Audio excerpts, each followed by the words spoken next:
سوالات ہیں. پہلا سوال ہے کہ میں نے منت مانی تھی کہ میں پیر کا روزہ پوری زندگی رکھوں گی. ٹھیک ہے.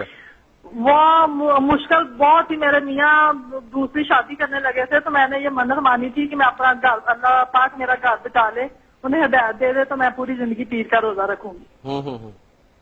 تو میں اب وہ روزے 10 سال سے رکھ رہی ہوں. لیکن مسئلہ یہ پوچھ رہے ہیں کہ اگر کبھی انسان بڑھاپے میں چلا جائے یا کسی وجہ سے روزے نہ رکھ سکے تو اس کی کوئی معافی توبہ میں ہو سکتی ہے، افطاری میں ہو سکتی ہے. اور اگر فرضی روزے جس طرح ہم قضا کرتے ہیں حیض کے دنوں تو وہ ہم دوبارہ رکھتے ہیں قضا روزے اس کے، تو کیا یہ جو منت مانی ہوتی ہے ان روزوں کی وہ بھی حیض کے دنوں میں جو چھوٹ جائے وہ رکھنے ہوتے ہیں؟ مسئلہ یہ ہے کہ سب سے پہلے تو جب کوئی شخص منت مان لیتا ہے اور مشروط ہوتا ہے، کیونکہ اکثر مشروط ہوتا ہے، اگر مقید منت ہے، مشروط ہے، مثلا یہ کام ہو جائے تو میں ایسا کروں گی، اگر وہ کام ہو جاتا ہے تو پھر واجب ہے کہ جیسا آدمی نے کہا ویسا وہ کرے گا. اور اگر وہ وقت متعین کر کے کیا ہے، جیسے آپ نے کہا کہ ہر پیر کا روزہ رکھوں گی، تو اس پیر کو ہی روزہ رکھنا واجب ہے، اگر نہیں رکھیں گی تو شدید گناہگار ہوں گی اور اس روزے کی قضا آپ پر لازم ہوگی. تو جب تک آپ کی ہمت ہے آپ روزے رکھتی رہیں. جب آپ یہ سمجھتی ہیں کہ اب آپ بوڑھی ہو گئی ہیں اور اب آپ سے روزہ نہیں رکھا جا رہا ہے، نقاہت زیادہ ہوتی ہے یا اور معاملات ہو جاتے ہیں، بیماری وغیرہ بھی خدا نخواستہ ہو سکتی ہے، تو پھر آپ ہر روزے کے بدلے میں فدیہ دیں گی. ایک صدقہ فطر کی مقدار آپ کو صدقہ کرنا ہوگا، لیکن اس وقت کرنا ہوگا جب آپ روزہ رکھنے سے عاجز آ جائیں. ایسا نہیں کہ آپ ابھی سے شروع ہو جائیں کہ روزہ رکھ سکتی ہیں لیکن سوچا چھوڑو روزہ نہیں رکھتے، کفارہ ادا کر دیتے ہیں، ایسا نہیں ہے. آپ کو کرنا ہوگا، اور بالفرض اگر آپ نے نہ روزہ رکھا نہ کفارہ ادا کیا تو پھر آپ پہ واجب ہے کہ بوقت وفات آپ وصیت کر کے جائیں کہ آپ کے مال سے چھوٹے ہوئے روزوں کا فدیہ ادا کیا جائے، ضروری ہے.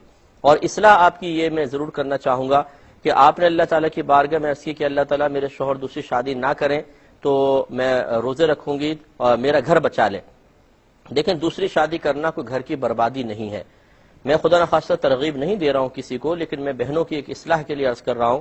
ایک یہ ہے کہ آپ اللہ تعالیٰ کی بارگاہ میں عرض کریں کہ یا رب کریم، میں شوکن کے وجود کو اپنے باطنی تقاضے کے لحاظ سے برداشت نہیں کر سکتی، تو اے مالک و مولا مجھے اس آزمائش سے بچا لے. یہ ایک الگ چیز ہے اور ایک بڑا مثبت انداز ہے.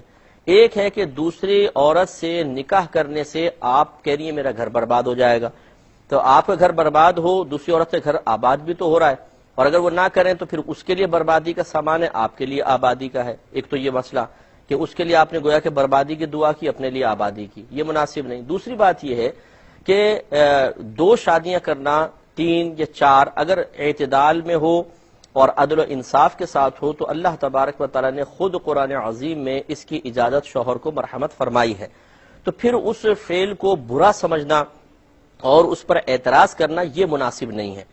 دیکھیں، میں نے آپ کو سمجھیے گا اس بات کو اچھے طریقے سے کہ ایک ہے شوہر کو اس وجہ سے روکنا کہ آپ شاید عدل و انصاف نہ کر پائیں گے، یا اپنے باطنی تقاضے کی وجہ سے کہ شاید میں سوکن کا وجود برداشت نہیں کر سکوں گی تو پھر شوہر کے حق میں مجھ سے کوتاہیاں شروع ہو جائیں گی. یہ ایک الگ چیز ہے. اور ایک ہے کہ دوسری شادی کو برا سمجھنا، ناجائز سمجھنا، غلط سمجھنا اور گھر کی بربادی والا معاملہ سمجھنا، یا شوہر کے اوپر طنز کرنا شروع کر دینا، اٹیک کرنا کہ تم شاید عورت پرست ہو گئے ہو، تمہاری نیتیں خراب ہو گئی ہیں، تمہارے باطنی تقاضے بڑھ گئے ہیں، اس طرح اس کو ٹارچر کرنا یہ مناسب نہیں ہے. کیونکہ کثیر انبیاء علیہ السلام سے دوسری شادیاں ثابت ہیں. خود ہمارے نبی کریم صلی اللہ علیہ وسلم کی 9 اور ایک روایت کے مطابق 11 ازواج تھیں، اور کثیر صحابہ کرام سے 2 شادیاں، 3 شادیاں ثابت ہیں. اگر دوسری شادی کرنا ہی معیوب ہوتا یا برا ہوتا تو پھر یاد رکھیں کہ نبیوں کی طرف اور صحابہ کی طرف برائی کی نسبت کرنا لازم آئے گا.